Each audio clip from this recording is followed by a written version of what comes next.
We are live! Yay! Well, Yay! welcome. Welcome to the third live stream of the Story Engine Writing Sprint series. Super excited to have all of you here join us as per usual. Eric and I are actually on the West Coast, so we're tuning in from a different place normally than Toronto. I'd love to hear where everyone is tuning in from, so please drop in the chat because I'm always super curious. I think we've had folks tune in all the way from Australia, which is super, super dope.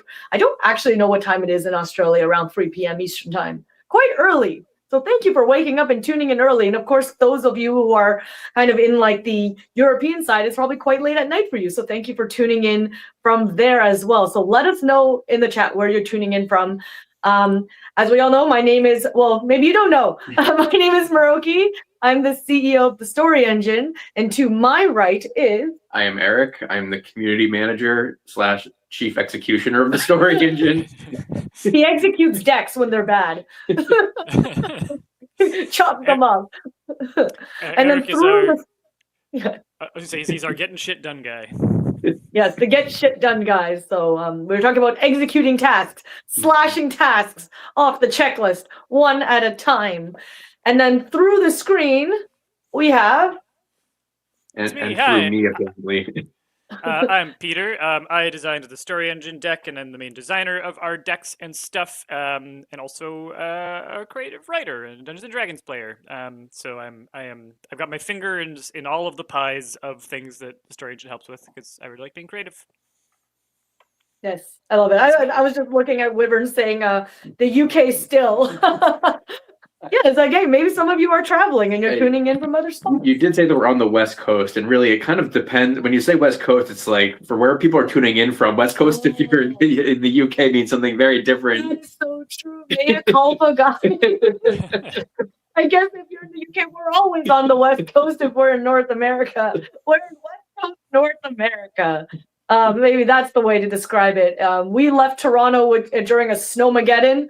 I think there was 12 inches plus of snow, minus 14 degrees Celsius. And then we went to, I don't know, foggy, but not snowy West Coast, Pacific Northwest. And actually sunny for part of it, too. Yes, although we are getting it on a cloudy day. So lots of folks tuning everywhere from Canada, Tucson, Guelph, Ontario. I do know where that is. Eric in charge of the key team to Liverpool. Oh my goodness. Okay, yes, calling me out here. I think we want to dive right into the writing sprint. I think a lot of you are familiar with the sprints at this point, but of course, if it is your first time, Eric will now walk you through what we've been doing for the past 3 weeks. So what we've been doing, if you've been on one of our live streams in the past, we normally spend quite a bit of time making prompts. We'll pick, go through all of the cards, have votes on every single one. And for this, we're doing it quick and dirty. We're just taking a couple cards, getting a few very basic ideas on the board. Then we set a timer for 25 minutes and we all just write. You are free to make something based on the prompt, or you can work on either your novel, your short story, your D&D campaign. You can just do some world building. Whatever you want to work on, this time is here for you to use in whatever way is most useful to you. Yes. And why are we doing this, Eric? Since, this is our third one, and I think we all know why it's important. We all have reasons why we're here, but I would like to hear from your view why we love doing this, because this is our first time actually doing writing sprints too. Yeah.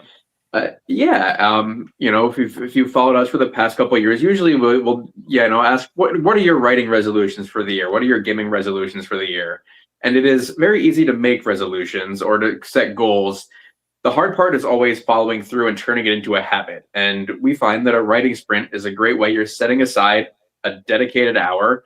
The first sprint will be 25 minutes, but by the time we do a couple of them, plus another 10 minutes at the end, it'll add up to an hour of writing time. And it's about building that muscle, building that habit to say, I have set this time aside to just write and work on my creativity.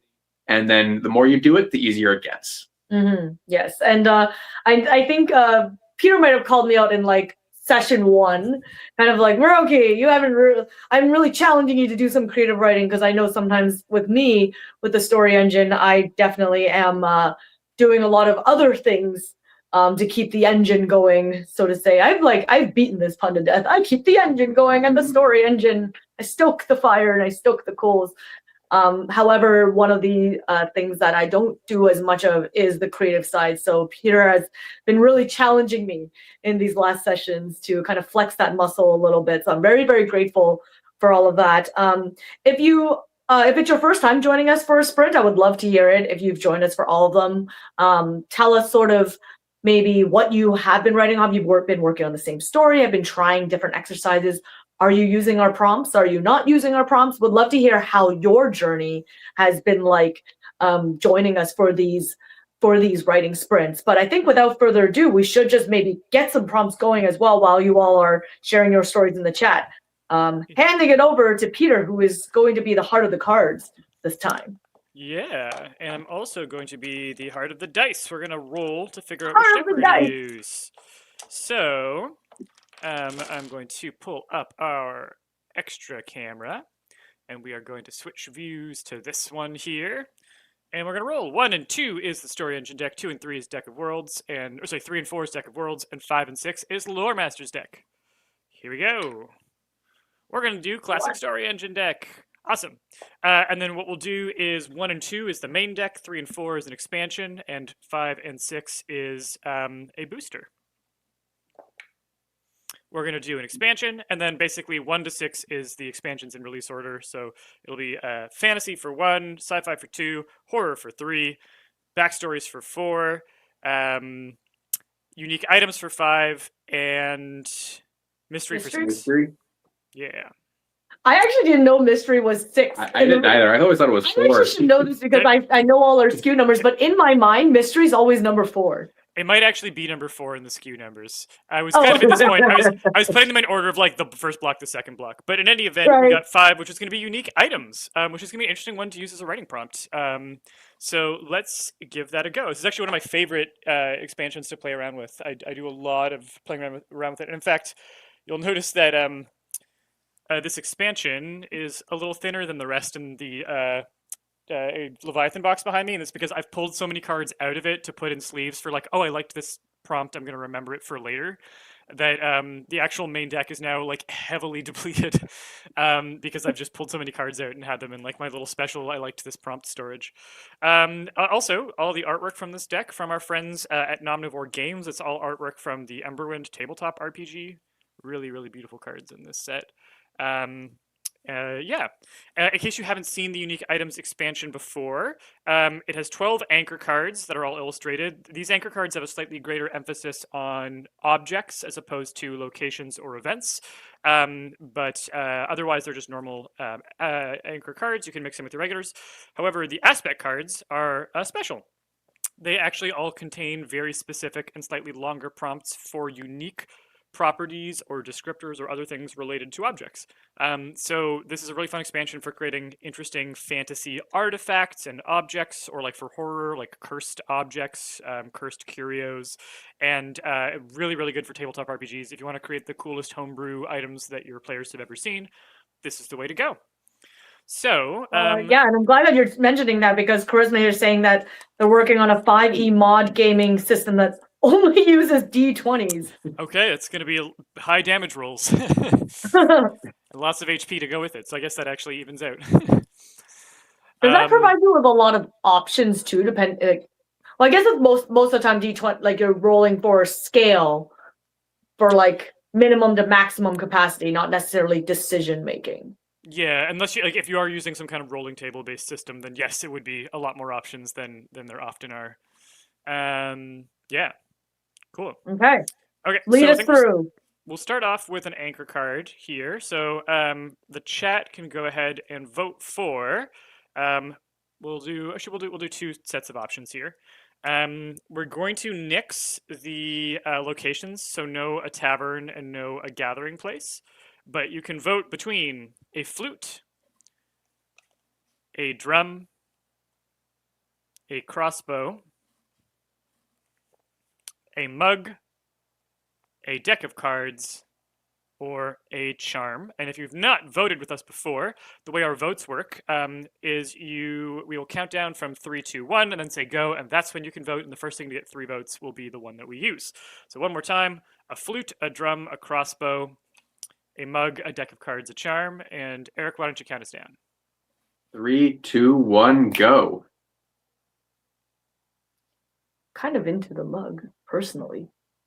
I don't know if it's because of the picture and I'm feeling influenced by the design. I think deck of cards got it. Oh wow. Wouldn't have expected that. I wasn't counting. I was trying. If folks can't tell, my laptop is on my lap, so I'm trying not to like look down constantly to see everything that's going on. But Well, we will okay, leave. deck of cards. We will leave the cards, both of them up, so you can, if you want to use a different prompt, they're all still there. But the one that we've canonically voted on is a deck of cards. And then we'll give it just a couple of properties. But again, if you see a property that you actually, what we'll do is we'll have you pick your own properties here. You can construct your own magic item to write about, your own interesting item to write about. So let's just talk about what we have on the screen first, especially for people who are on their phone or have a small screen. Our prompts include that grants good or bad luck. It's covered in the ashes, or sorry, coated in the ashes of an empire. That restores memories, or that is controlled by celestial events. That disguises what it touches. That tells jokes or facts. That guides with phantom smells. Or that only works for someone who has killed. So what you'll do is you'll pick 2 prompts that you like and apply them both to either a deck of cards or an object type that you like to create an object with some interesting properties, and that's what you're going to write about. Or, as always with our writing prompt, with our writing sprints, you can write anything you want. You don't have to use the prompt. You can use just one word here that speaks to you. If the word ashes is particularly evocative today, write something about ashes. Just grab whatever brings you inspiration. Yeah, I would say that since we're allowing folks to use other options in, other options with the aspects and other objects if you would like, share the combo that you're intending to write with in the chat if you chose to use the cards for your prompting. And yes, please. I was going to say one other thing. I just the one thing I want to say too is like what I like about the fact that we're playing with the expansions only this time is that we're sort of showing you how you can use the story engine in ways outside. Now, if you are newish to the story engine, and some of you have asked previously in the past, like, hey, I've seen on other live streams at least, is this how you typically would use the deck then? You tuck the cards under if you're using Deck of Worlds. And I think if you've ever seen I call them the 101 way of using story engine deck, you'll see we often pull like an agent card, an engine card, object card, conflict card, and aspect card. And this time we're pulling from objects. So it really goes to show that there's so many different ways to use the deck, and you use it in the way that best suits your needs in that moment in time, or just to play. Yeah, exactly right. And I have to say, this is one of my favorite play with decks. It has a very narrow focus. It does one thing incredibly well. But it's one of my favorite ones to just play with because I always get the weirdest ideas. An example here, a deck of cards that only works for someone who is killed and is controlled by celestial events. I'm very curious to see what you do with that. Cool. All right, so I'm going to put 25 minutes on the clock. The last thing we're going to do really quickly is you can vote for our backing sounds to be silence. You can vote for music, or you can vote for, it will be forest sounds for our ambient today. Forest sounds. So go ahead and vote for music, or silence, music, or forest sounds in 3, 2, 1, go. Forest sounds. I feel like it would differ from forest. I've gone through some winter walks through forest this year, and they definitely sound very different than like a forest in the spring or summer. It's a very different vibe, and I'm really into it. I think specifically because this file was heavily tagged when I downloaded, I think it was a European forest in spring was specifically what it said, with wind was mentioned as well. Well, it looks like forest won because I see a mixture of votes between ambient and forest.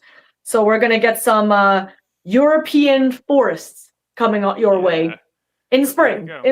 Specifically. And then I'm gonna mute because last time I kept forgetting to mute myself. And we'll see you all in 25 minutes. See you all in 25 minutes, and I'm gonna lean forward to mute the ours.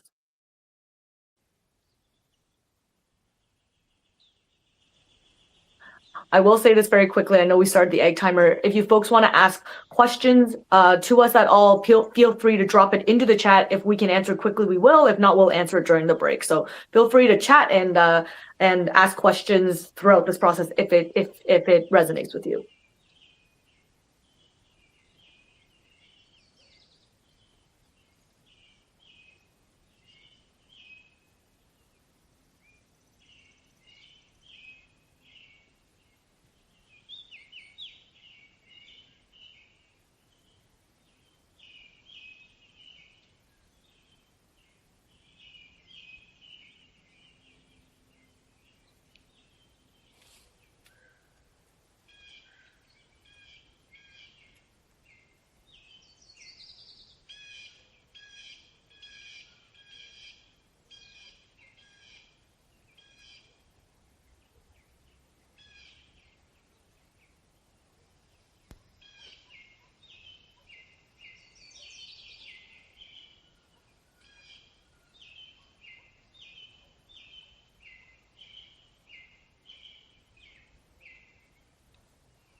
That's a beep, beep, beep, beep from our timer.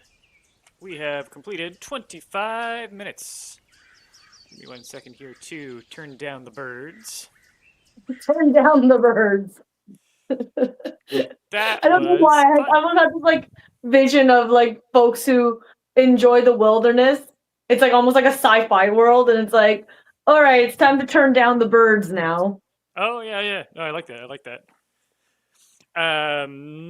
Yeah. I hope everyone got into something, into a bit of a creative vein that they enjoyed. I'd be really curious to hear from the chat. What did you end up writing? What did you end up using? Maruki, Eric, what did you work on? What did you write in this interlude here?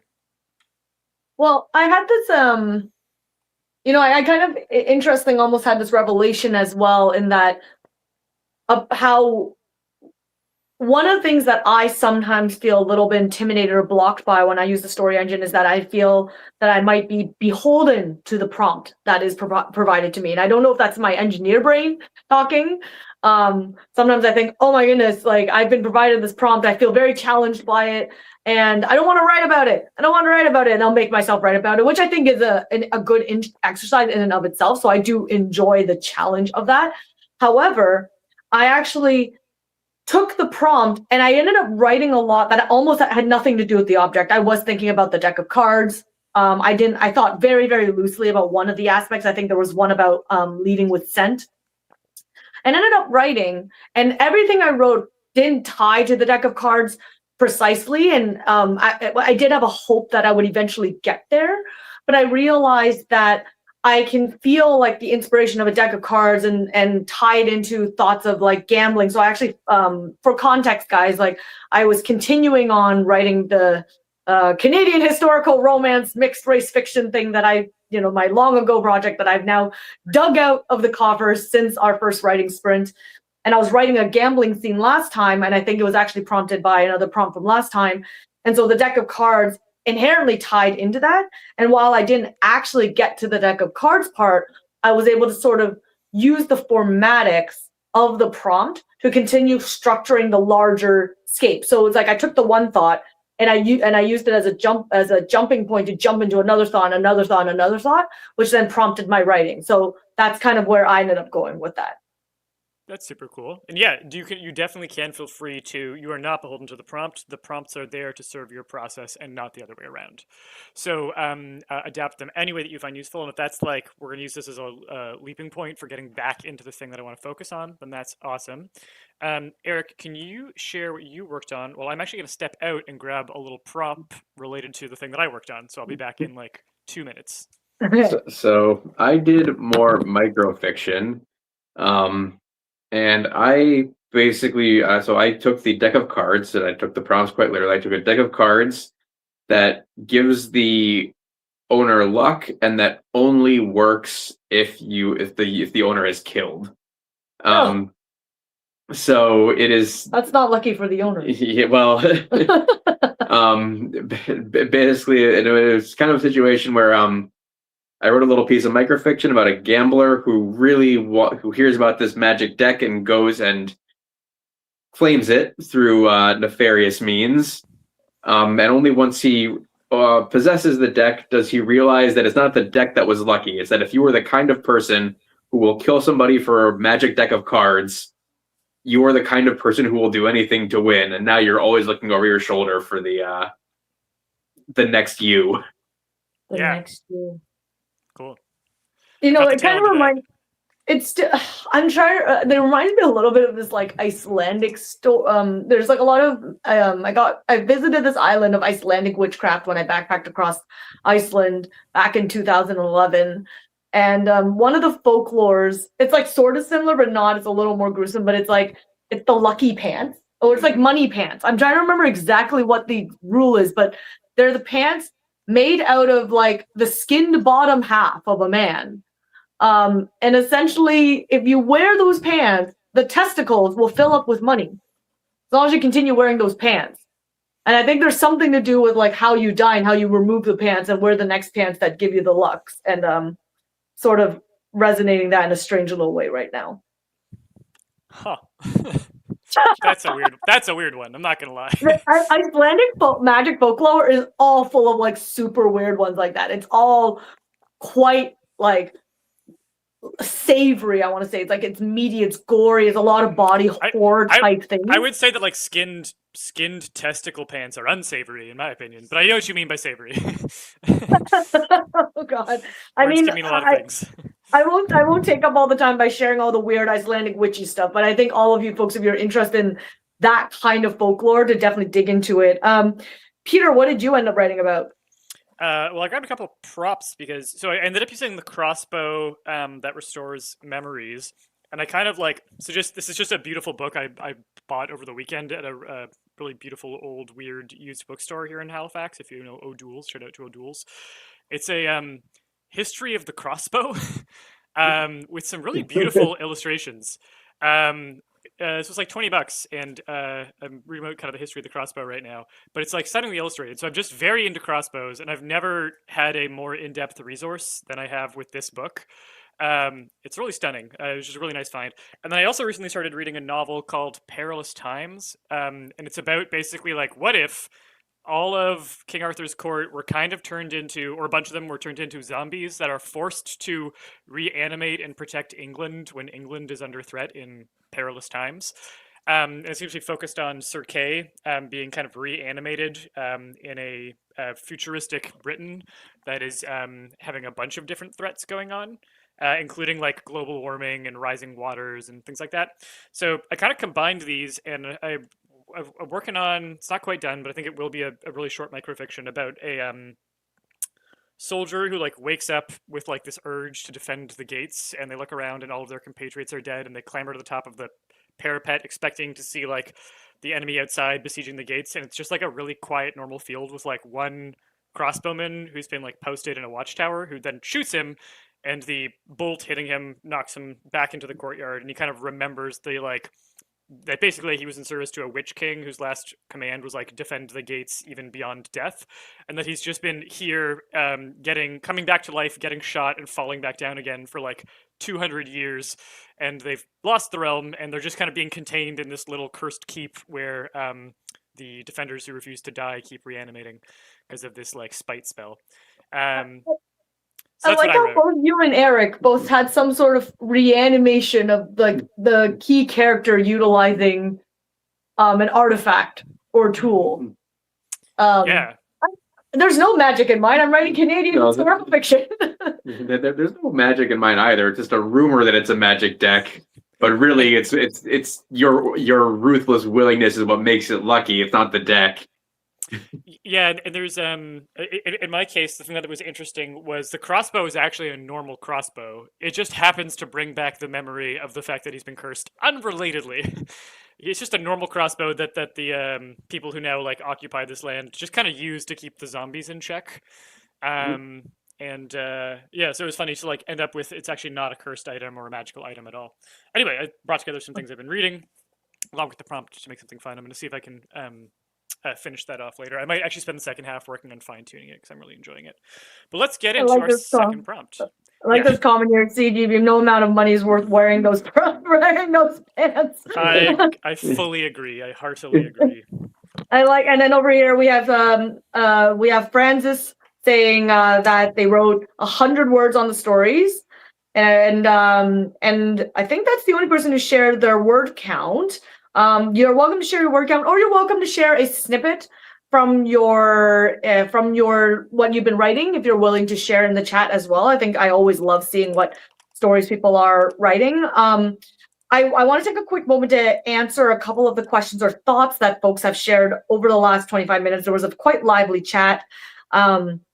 Because I think it's centered a lot of this around a lot of similar themes around a bit of maybe overwhelmed that some of you have felt when you went all in, whether you've bought all 3 of our main decks or whether you went and bought the whole kit and caboodle. I saw some of you folks took advantage of our holiday sale to buy the entire collection, or maybe all worlds and all stories. And not sure where to get started, I guess, so to say. And I think I saw some questions about if there's tutorials to get started. Please check out our YouTube channel. We have a plethora of videos on how to use not just our main decks, but our expansions as well.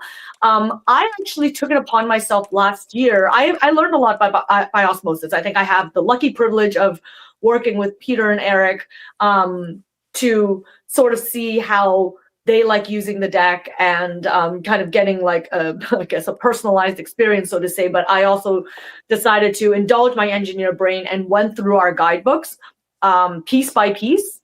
And I found it very, very useful in that, we sort of take the moments to walk you through creating the most basic prompt and then showing how there might be alternative ways to build prompts, like for Story Engine doing a soul divided, so someone who has different motivations per se, or maybe two folks having this a motivation towards one object. So there's a lot of opportunities there.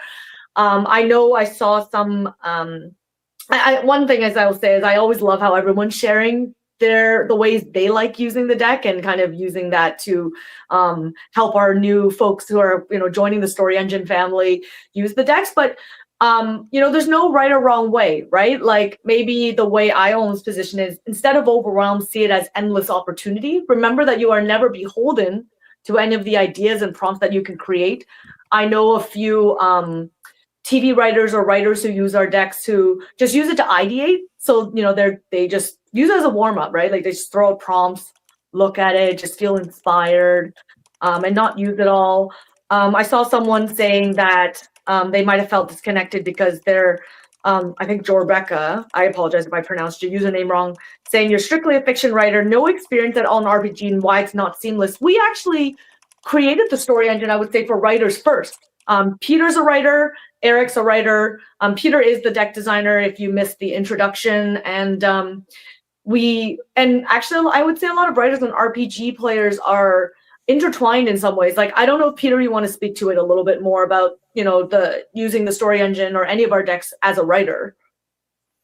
What I'll say is when I use it as a writer, there's a few different ways that I'll use it. I think we talk a little bit more about this in some of the live streams. And Eric, I've just shared with you in the private chat a link to, it's the unboxing of the first production sample ever made of the Story Engine back in quarantine. You'll see me with my weird clockmaker look that I had when I couldn't cut my hair.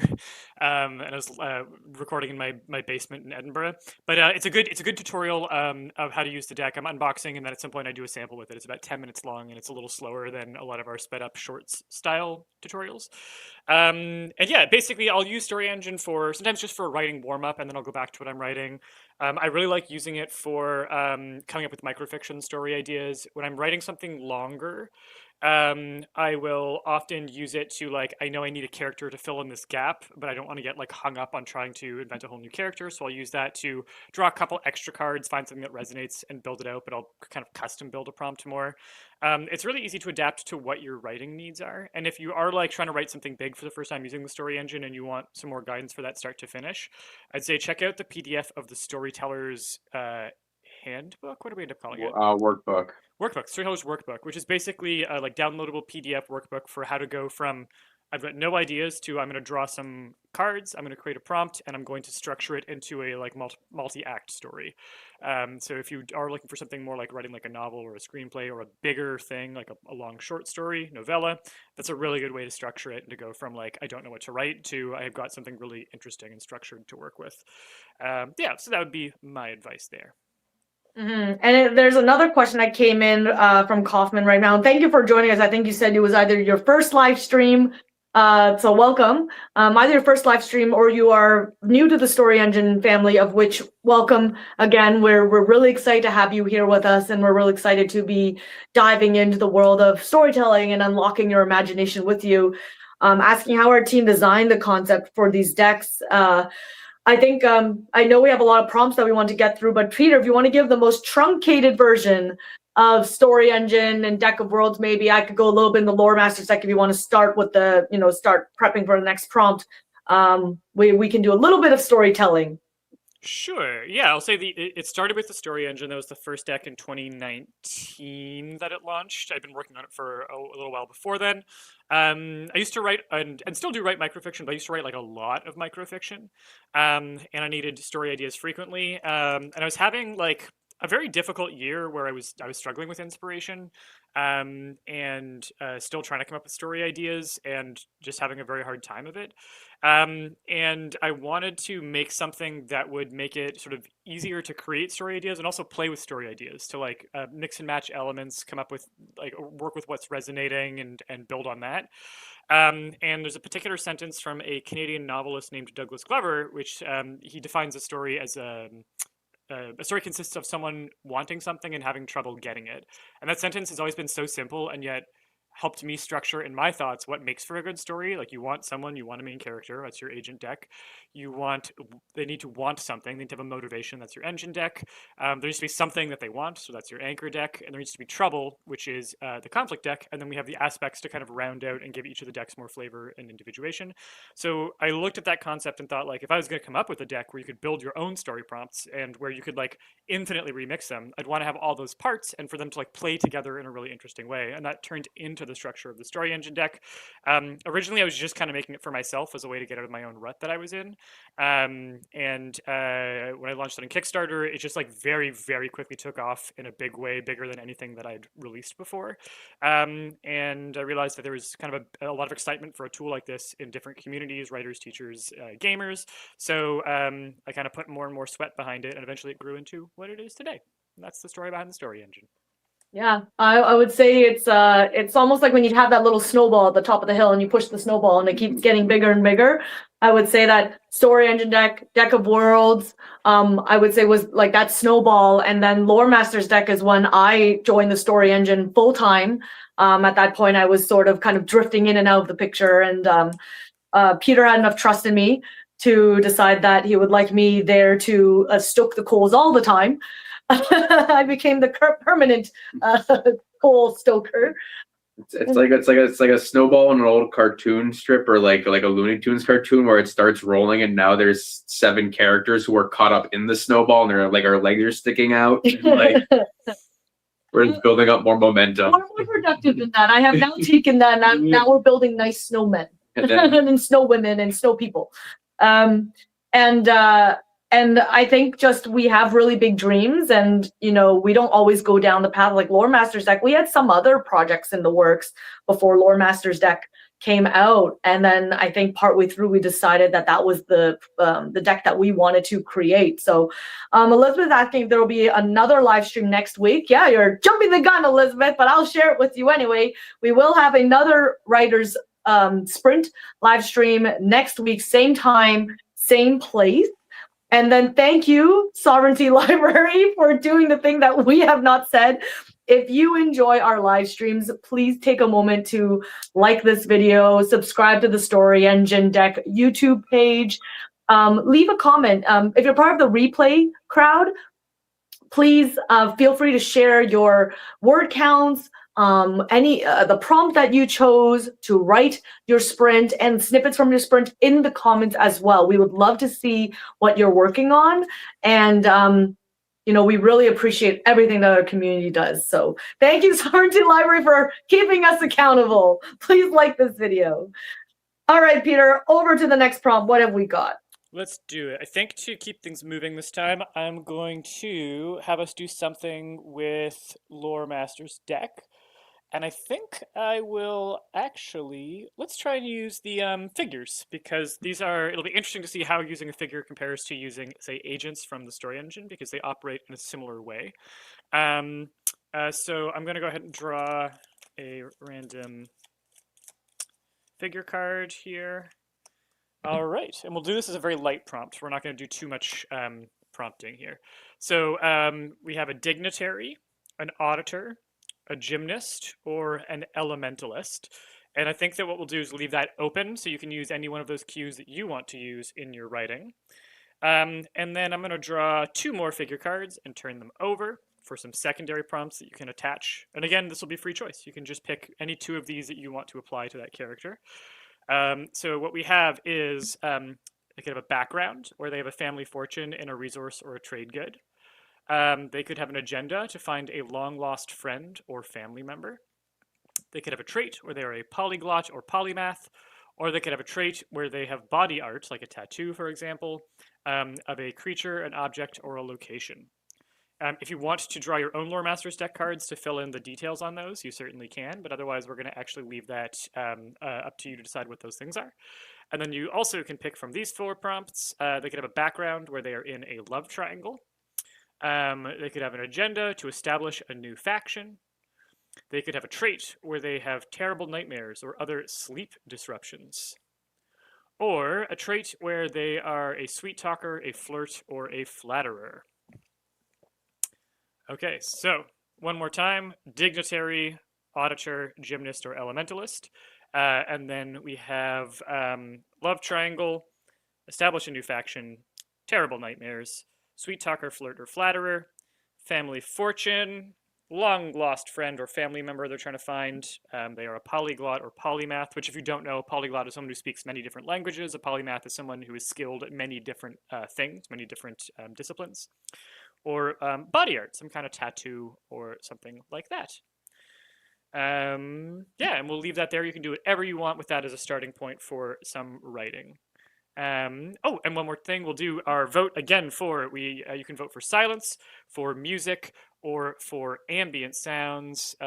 This time, the ambient sounds will be inside a great cathedral while people from many lands wander through, which is to say someone just recorded 8 minutes of sounds in a cathedral, and we're going to play that quietly. So go ahead and vote for silence, music, or cathedral in 3, 2, 1, go.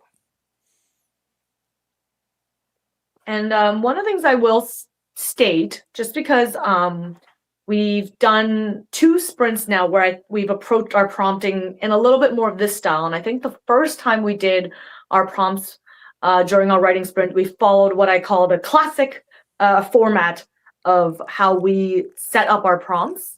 And for the folks who are, I think Silence won. I think Silence did win. Silence did win. The Sounds of Silence. The Sound of Silence. Okay. We'll just play the Sound of Silence instead.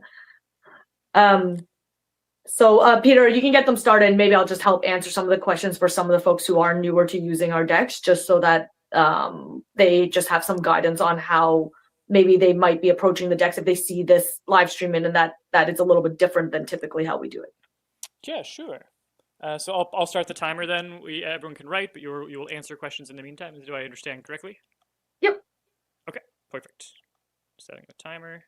I'll mute myself, but obviously you keep your mic on. Yeah, so just for the folks who are using our decks for the very first time, and one of the things I said is, on one hand, the positive side is that we are showing how we may do writing prompts differently than what you might see in our guidebook per se, or in some of our videos, because the one positive thing about the Story Engine, Deck of Worlds, and Lore Masters deck, all our decks, is that you can really use it in any way, shape, or form, as long as you feel inspired by it in some way. So in this case, we grabbed a figure card from Lore Masters deck and picked 2 different background traits and just said, hey, you can modularly exchange it to however it suits you. Typically, when the way we've guided people when using the Lore Masters deck, for instance, is that we would take the figure card and then we would fill all 4 sides with any one of these backgrounds. So those 2 cards with the traits or the background, we would pick maybe 1 or 2 that we like, and then we tuck it underneath the figure card. We're allowing it like this so that anyone can pick what they like. So that's why you might be experiencing it slightly differently. And then, like I said before, similarly with Story Engine, typically we may pick an engine card, an agent card, follow it by an engine card, by an object card. So it's like, here's your agent and their motivation for this object, and then here's the conflict, and then the aspect card adds some flavor. We're just doing it a little bit differently. And I know it can seem very overwhelming at times. And again, the one thing I invite all of you to feel is that we don't have set rules. There's no right or wrong when it comes to brainstorming and unlocking your creativity. So whether it is drawing out an entire array of cards, for those of you who've played with Lore Masters deck, you can literally create one cluster, or you can create like endless clusters, right? You can have a figure tied to a faction, they use an object, and then next thing you know is you have like this conspiracy stringboard thing up of all the different things for your lore. Or you can just take one little thing and build out your entire lore from it. So world or your storytelling is very much your oyster there. All right. I know I am currently interrupting all your silence desires, so I'm going to also mute now. But obviously continue to include questions or discussion or notes in the comments, and we'll return them at the break.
That was the beeping of the timer just before I unmuted. We are at 25 minutes, folks and friends. I'm really excited to hear how y'all did with that. We had a pretty open field here of ways to use the cards, so I'm curious to know which direction people took. Let us know in the chat. And Maruki, Eric, what did you end up writing? Lots of really great things in the chat. I'm going to share some of them while you share what you wrote, Eric. I kind of jumped off from the same prompt that I was working with before. Instead of microfiction, I started turning it into a more complete story about an ambitious gambler trying to track down a magic deck of cards that may not go as well for him as he would like it to. Cool. What may I ask what word count you're at now between the two sessions? It's a good question. I am at 744. Nice. Cool. Very cool. Where do you feel like you're at in the story? Like, are we just starting cooking here? Are we getting to the meat of it? The microfiction version is pretty close to done. That was true the first time around. The other version is definitely in the what we would just be getting started phase. Cool. Also, shout out to people still working on the Pelican story. The Pelican was a prompt from week 1, I believe. I think it was the first prompt we drew as a part of the first writing sprint. The Pelican continues to live in my mind, and I have gone back to and continued that story since that stream. So, shout out to folks who've been here since the beginning and who are still working with the Pelican. I love that we're still working with the Pelican. I almost feel like it's like maybe at the end of the writing sprint, if we have any almost finished Pelican stories, that we will create a little archive to share everyone's Pelican stories somewhere. Maybe in a blog or something, if folks are comfortable with letting us share and credit, of course, a snippet of your Pelican story. We can make a little blog about the Pelican. Yeah, if you, I think the best way to share it would be if you email hello@storyenginedeck.com. And actually, I would say not just the Pelicans. If there's something that you wrote, yeah, not just the Pelicans. I would say, I would say anything from these writing sprints that you would like to share. Maybe one of the things that we can commit to on our side is creating a blog about writing sprints and why we chose to do it, the benefits of it, and then sharing some of the, showing that, hey, it works, guys. The stories happened. The little retrospective. Yes. Whoa. Kimmy C, 1,680 words so far with the 2 prompts. That is amazing. That's pretty great. I did 260 on the first one, and I imagine it was much less on the second one because I continued working on the same story and like refining rather than adding. I jumped down the research rabbit hole. I jumped down the research rabbit hole a little bit this time. I'm trying to remember from our last writing sprint, what was the thing I said that we thought was really funny? It was like what was it? Roulette in the Victorian era or something like that. Oh, gambling and something in the Victorian era. Gambling and something in the Victorian era. Anyone who's very versed in with memory, please let us know, because I actually realized I should have written that down because I thought it was kind of funny. Yeah. And I only bring that up, Peter, because of the crossbow book that you mentioned. Yeah, exactly. Just like a deep interest book, like really going narrow on one topic.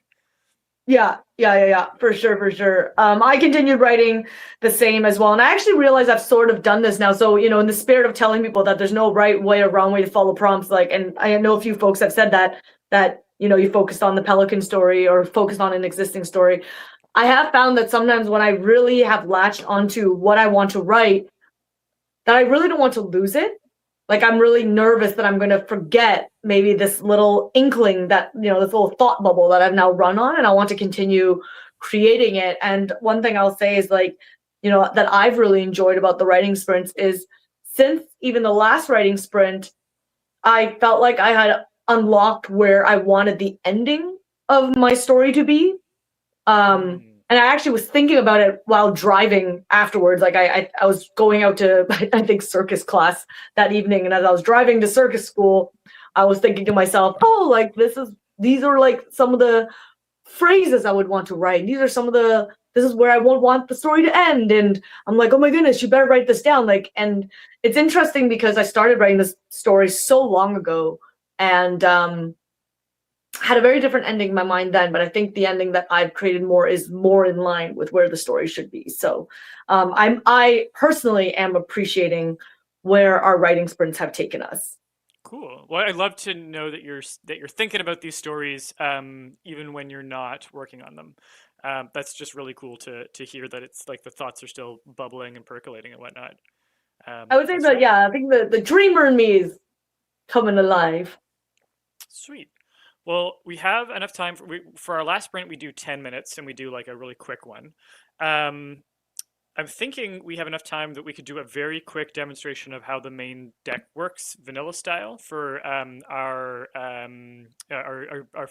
folks who are new, basically, who haven't seen the story engine in action before.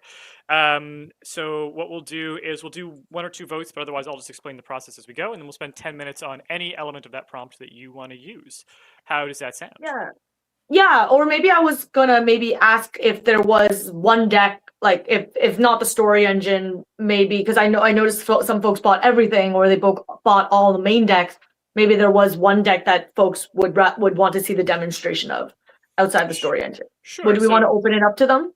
Yeah, well, then let's have a vote for if we're going to use one main deck, or also you can vote for an expansion, but we need something to get 3 votes, so we're going to divide the vote a lot if you vote for expansion. So my recommendation is vote on which main deck you'd like to see in action. You can vote for the story engine, for Deck of Worlds, or for Lore Masters deck, or you can do a write-in candidate and name an expansion or booster. And we'll have you go ahead and vote in 3, 2, 1, go.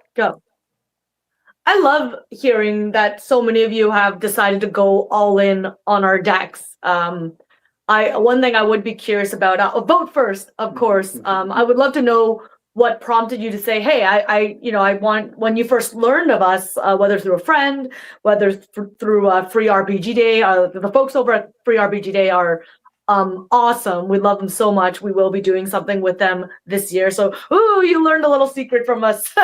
for people who like asking what's up next, we will be partnering with Free RPG Day. Again, I think what they're doing to share the love of RPGs with the world is something that is truly, truly phenomenal. And they work so hard, and they're just such awesome guys.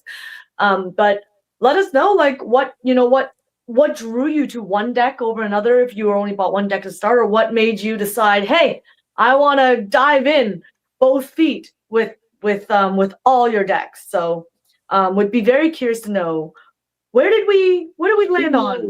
Lore Masters deck 1. Okay. Yeah. Okay. Okay, so that one takes a little bit longer to use, so we're going to have to boogie a little bit here. We will have to usurp democracy a few times. Yeah, I'll definitely have folks vote for the first prompt. And I think this time let's do an event. The event deck is one that we don't always see, and it's a lot of fun. Oh yeah, C.R. Rowanson, friend of the channel, the Magic Engineer on YouTube, fantastic writer, and really generous, like just person of craft who like shares a lot of how they work and create on their channel. So go check out the Magic Engineer, C.R. Rowanson. Cool. Okay, so we're gonna do some event cards. If you don't know, the Lore Masters deck is a deck of cards for coming up with and exploring the connections between different elements of lore. You can use it to create factions. You can use it to create figures or characters. You can use it to create events, which is what we'll be doing. Also, locations, objects, materials, and creatures. And if you get into the expansions, you can also create deities and other powerful entities. And what makes it really different from the story engine or deck of worlds is that it gets really granular. It lets you focus in on like what makes a particular event in your lore interesting, or what makes an object or a material or a particular creature in your lore really interesting, and how does it connect to other elements of your lore. So it's really good for building kind of the red string conspiracy board of your lore out and seeing how everything is connected. So we are going to start by drawing a card of the event type. So this is where we'll go ahead and have the chat vote.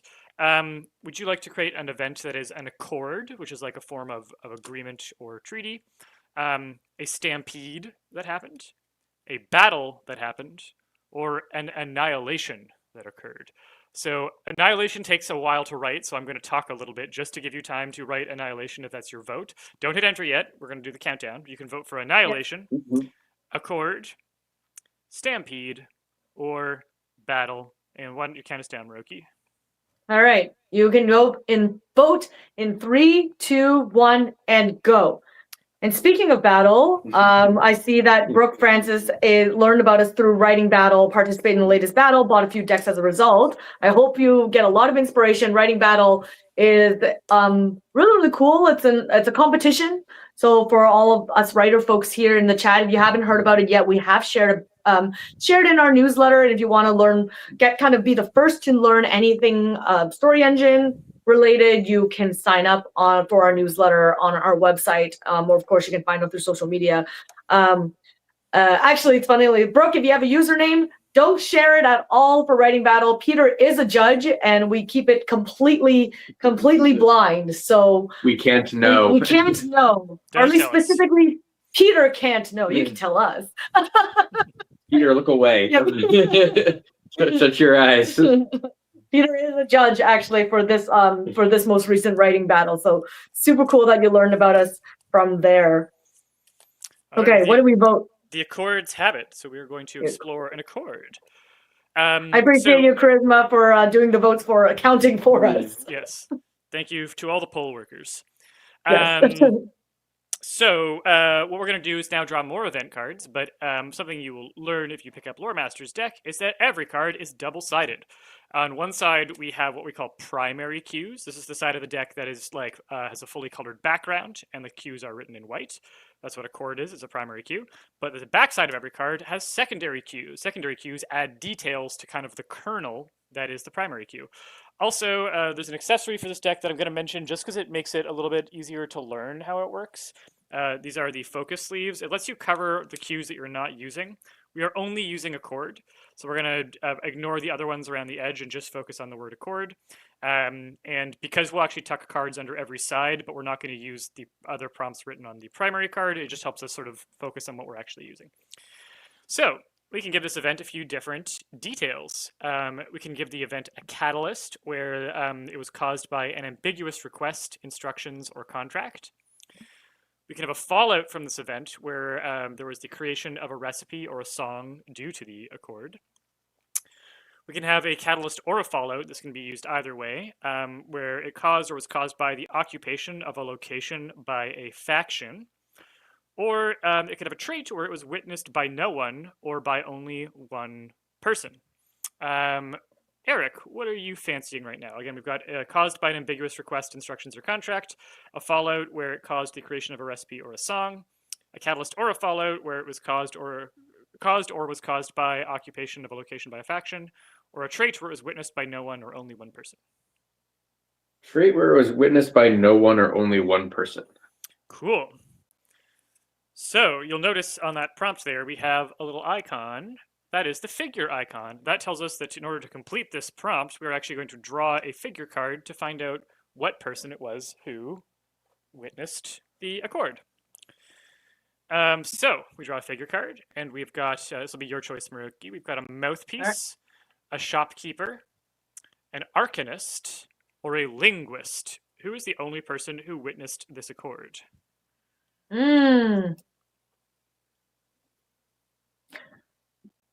I want to say a shopkeeper, someone who wanted like a quiet life, but may or may not be drawn into something now. Cool. All right. A shopkeeper was the only witness to a very specific accord. I am curious to see how this comes together in the story, and especially if we do it as a 10-minute sprint. If anyone can get a complete story where where you can build all this context, I'll be very impressed. I think it's a really intriguing choice. Okay. Eric, coming at you. We're going to add details to every side of this card. We can have a catalyst where one parent's disappointment or one child's curiosity was the cause of this accord. A fallout where it caused the permanent stain on one faction's reputation. A catalyst or fallout where it caused or was caused by a long-awaited reunion. Or a trait where it was notably bloodless or bloody.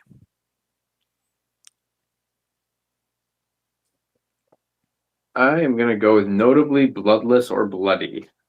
Okay.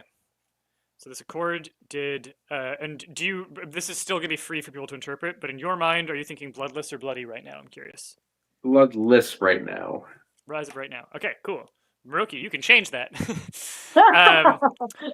We have more details for our event here. It could have had a catalyst, where it was caused by one flagrant display of power. It could have had a fallout that involves the transformation of an artifact. It could have a catalyst or fallout, where it was the exposure of a figure's dirty laundry. Or a trait where it's wrongly believed to have been staged. People believe that it never happened, but that is an incorrect belief. What are you thinking? I want to do a corner tuck of flagrant display of power and wrongly believed to have been staged. Okay. Does that work? Yes, it does. So if you don't know, a corner tuck is where you have two prompts on adjacent sides that you like both of, and rather than drawing cards to fill out both sides, you use the one card and tuck it in a way where both cues are active. The corner tuck.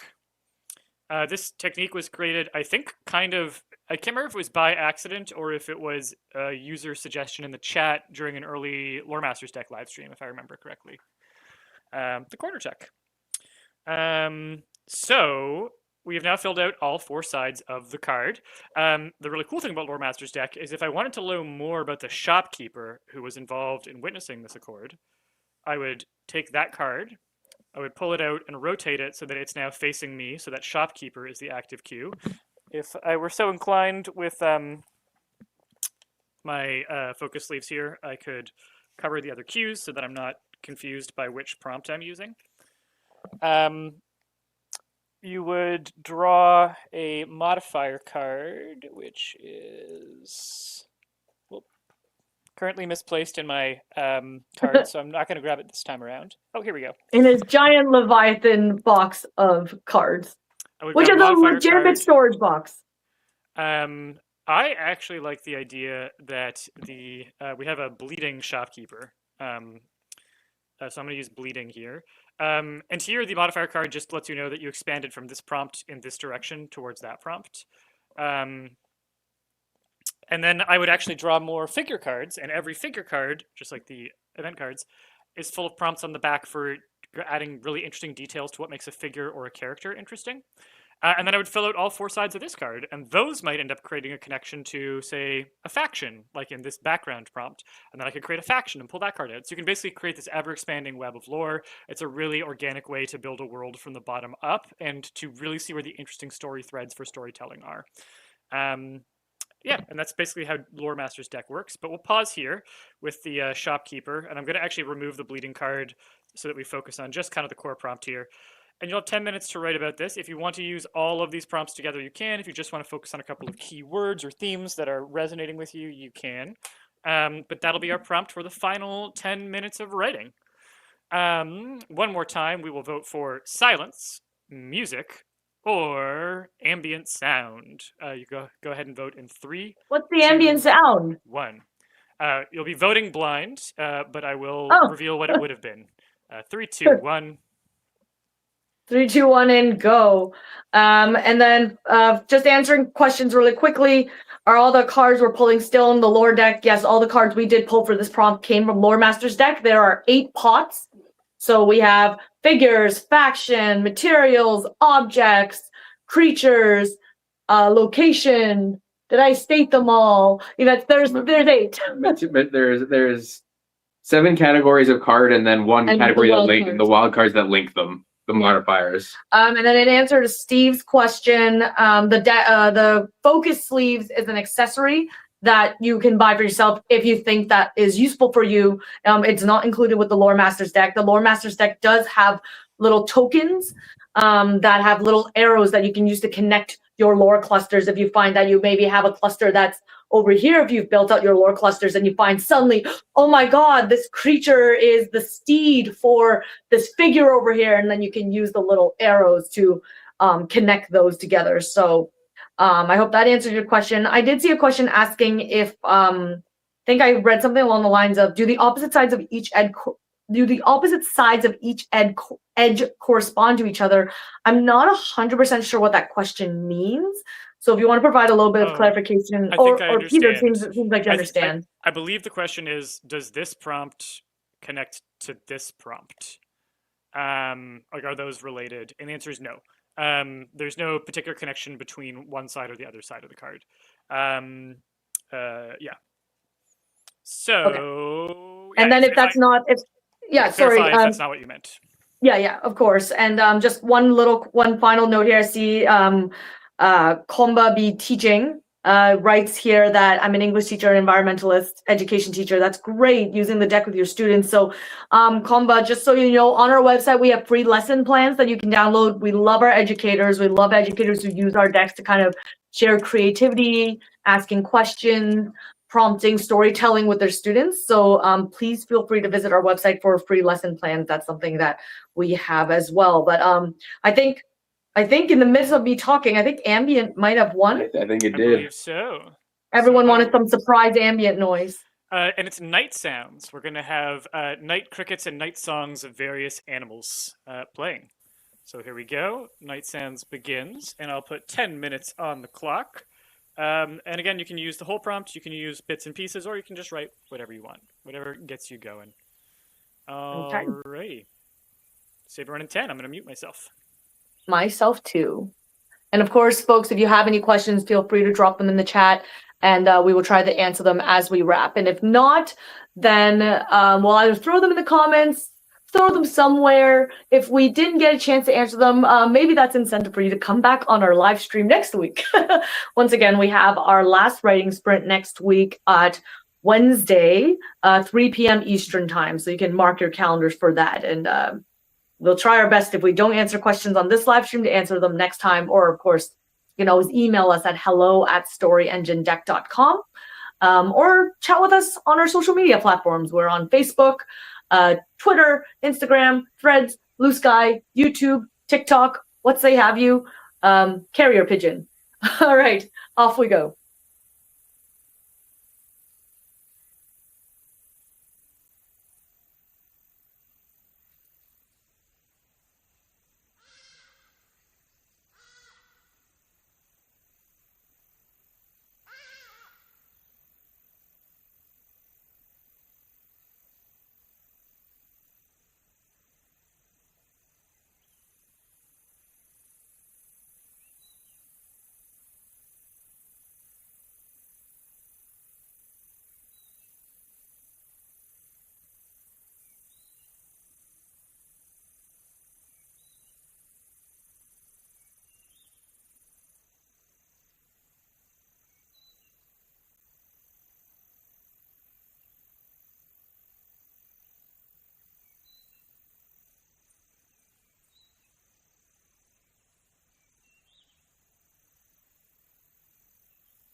To answer your question, it's supposed to be an automated timer, but it's not counting down.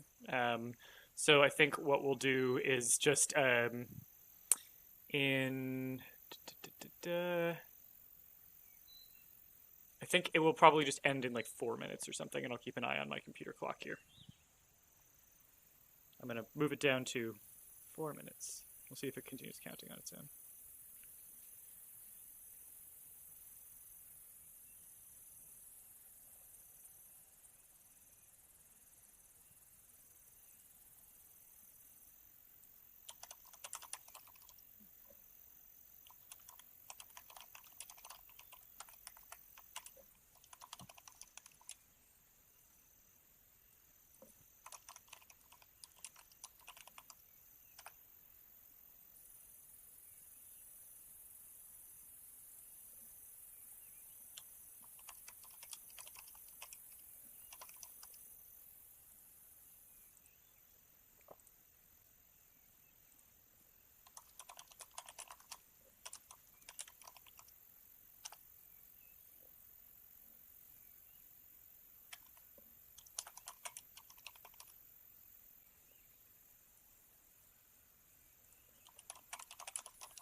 Okay, and I think that is, we'll call that time right there. Sorry that we were imprecise in the last one. I wonder if the batteries in this have died. So I'll have to give that a look. Okay, well, thank you all for participating. Thank you for coming to join us. I am very curious to see if anyone managed to get a lot of the context here that we've built around this prompt within 10 minutes. I managed to use like of the 1, 2, 3, 4, 5, 6 elements, I think I managed to use like 3.5, maybe 4.5. So I feel happy with that, but I'm curious to know what other folks did with it. I think I might be able to turn this into like a pretty small piece of microfiction. Rookie Eric, what did you end up writing? And you are muted, by the way.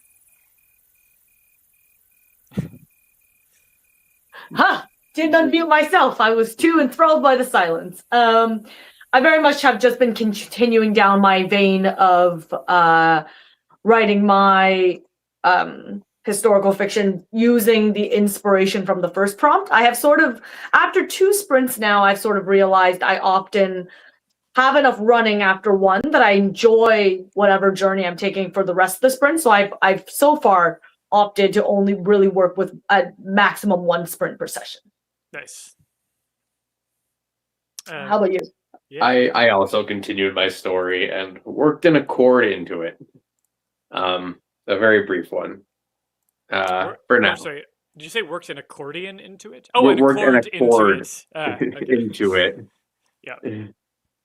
Suppose I could have done an accordion too, but I didn't do that. Yeah. I'm trying to remember. I don't think accordion is a prompt in any of our decks at the moment. At the moment. If you would like us to create the accordion expansion, please let us know. What it is like we'll make a deck that you can use to write a symphony. Yeah, there we go. Yeah. Oh man, that's like a whole new branch out. Yeah. I'm appreciating what Francis is doing, sharing snippets from your prompts. Of course, please feel free to share a snippet. Since this is the last prompt, if we end up wrapping the live stream before you get a chance to share your snippet, of course, please drop it in the comments. We do read. Comments. Yeah, we do read everything. So we always love hearing all the different little like ideas that you're coming up with. So yes. Oh wow, more being shared here for sure, and of course your word count as well. I've been seeing some word counts being shared. Actually, I'm gonna look up my word count because I didn't actually share at any point what my word count is. Did I? What did I end up doing? Oh, I even wrote dialogue this time, just so for those of you, the reason why is because I said I actually struggle with writing dialogue. Very quickly, let me share this little win, and then we'll maybe wrap up here. What does that say? Words. 879. Nice. Over 3 sprints, though. Nice. No, that's awesome. Yes. That's legit. What did you end up doing, Peter? Sorry, did you say? Oh, no, for this one, I ended up starting a new story. I felt like continuing the old one, and then I thought, like, oh, there's some interesting ingredients here, and I'm curious to see how many of them I can get in the pot in a short time. So I wrote about a tyrant has been overthrown, and the people decide that like whoever decides his sentence is going to be a single person, like a single jury. And then that job goes to a flower monger, a flower seller who like used to sell people mourning flowers or grieving flowers when they lost people under his rule. So people were worried that she might go soft on him. And I'm still trying to figure out exactly what the ending's going to be. But the setup so far I really, really like. I've seen her go alone into like a little sanctum room to like write out the sentencing, and people are speculating about what's going to happen. And I think it'll probably involve some kind of metaphor about planting seeds. I like it. I like it very much. Well, thank you all so much for joining us for our 3rd writing sprint. Like I said, we have one more coming up next Wednesday.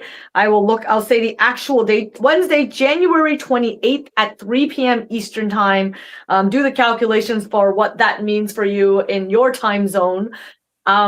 We really appreciate it. And if you have thoughts on what you would like us to do for the final live stream, whether you want whether there's certain ambient sounds you would like us to find for you, or anything you would like us to talk about, whether it is the decks, our writing experience, so on and so forth, drop it into the comments. So, we'll use this last live stream as an opportunity to try and encapsulate that as much as possible. Of course, if you want to be the first to know anything that is going on, sign up for our newsletter at storyenginedeck.com. You can follow us at storyenginedeck on just about all of our social accounts for any platform that more or less exists. If you look up Story Engine Deck on your favorite social media account, we might be on it. But until then, you guys are awesome. We love writing with you, and we look forward to seeing you all in 7 days' time. Yeah, we'll see you all in a week. Thank you, everyone.